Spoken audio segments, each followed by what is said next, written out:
Hello and greetings, viewers. You're watching English News Broadcast live from our headquarters in Asmara.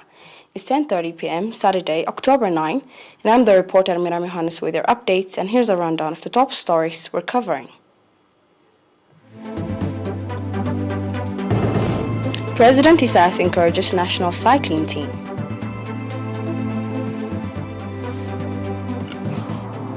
Announcement from the Ministry of Health.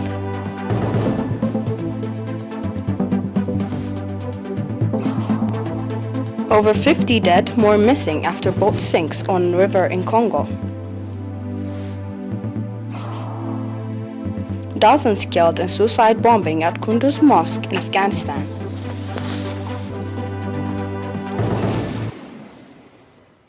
And now we proceed to the details for the local news. His Excellency President Isas Afwerki received and encouraged the national cycling team that registered a glamorous victory at the International Cycling Championship 2021 held in Belgium from 18 to 26 September. At the occasion convened in Adahalo in the morning hours of today, President Isas, congratulating the national team, said that the stellar result registered reflects the potential of the country in all fields of sports, as well as honor to the people and country. President Isas also announced the allocation of 15 million natfa by the government for the development of sports in the country, as well as for the encouragement of the team members, noting that the victory gained attests to the capacity Eritrea has developed at international level. Ambassador Zamed Al-Takhla, Commissioner of Culture and Sports, commended the national team for the outstanding performance they demonstrated in the competition. The Eritrean national cycling team that participated at the International Cycling Championships 2021 comprises 9 cyclists, including 3 females, and has become the winner of silver medal in under-23 competitions through professional cyclist Binyam Girmay.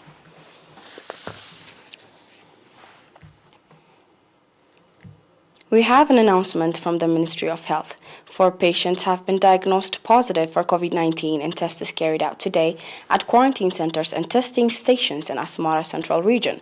Out of these, 2 patients are from quarantine centers and 2 patients are from testing centers in Asmara Central Region. On the other hand, 1 patient who has been receiving medical treatment in hospitals in the southern region has recovered fully and has been discharged from the facility. The total number of recovered patients has accordingly risen to 6,669, while the number of deaths stands at 42. The total number of confirmed cases in the country to date has increased to 6,741. Ministry of Health, Asmara, October 9, 2021.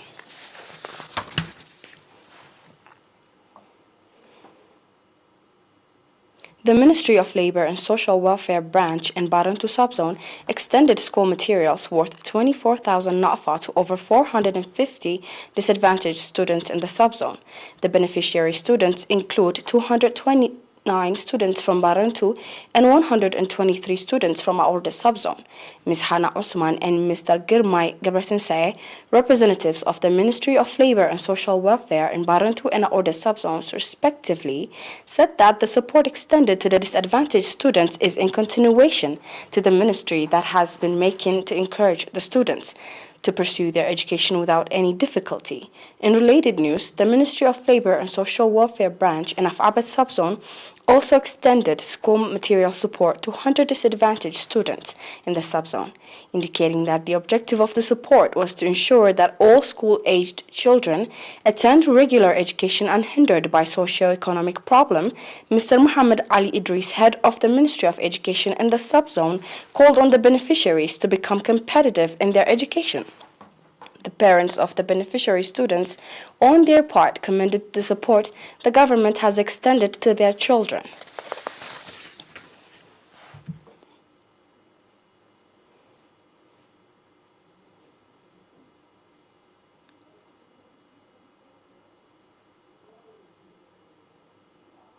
Coming up after our short break is your international news. Stay with us.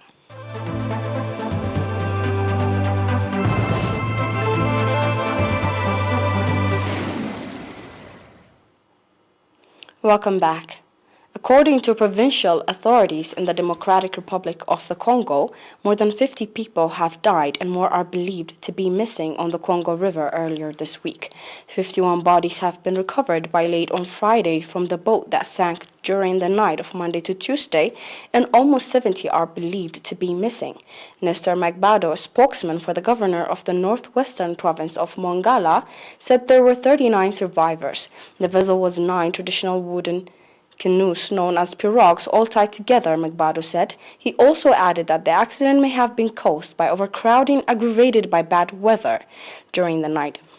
The scale of the accident was not clear until it was reported by media late on Friday and confirmed on Saturday by provincial authorities. Search and rescue operations are continuing, but hopes of finding more survivors are fading, he also added. Provincial authorities have declared 3 days of mourning from Monday.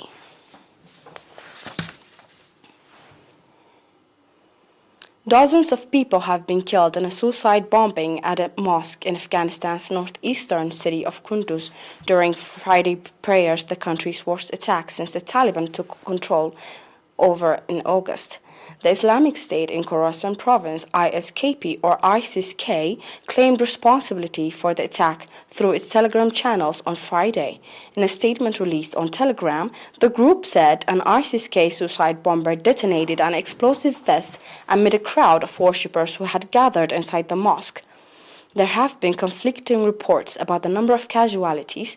The United Nations mission to Afghanistan said in a tweet that blasts killed and wounded more than 100 people. Meanwhile, the state-run Bakhtar news agency said at least 46 people were killed, while more than 140 were wounded inside the mosque in the Khanabad area of Kunduz city. A deputy director for the province's health department said there were around 50 dead and at least 50 wounded.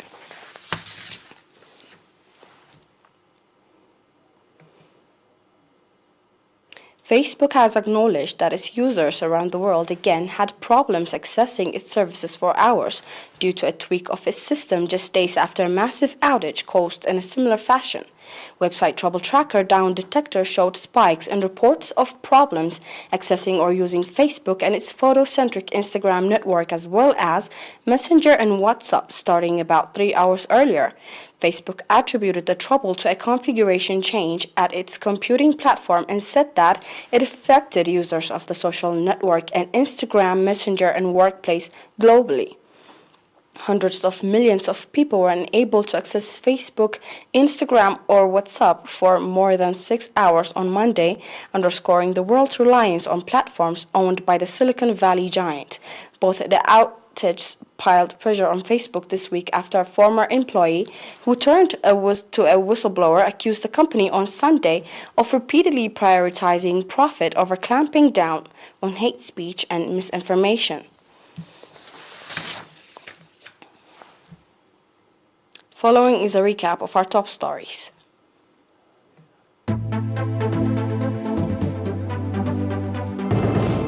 President Isaias encourages national cycling team.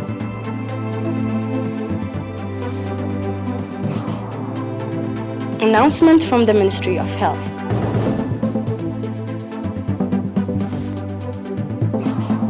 Over 50 dead, more missing after boat sinks on river in Congo. Dozens killed in suicide bombing at Kunduz Mosque in Afghanistan.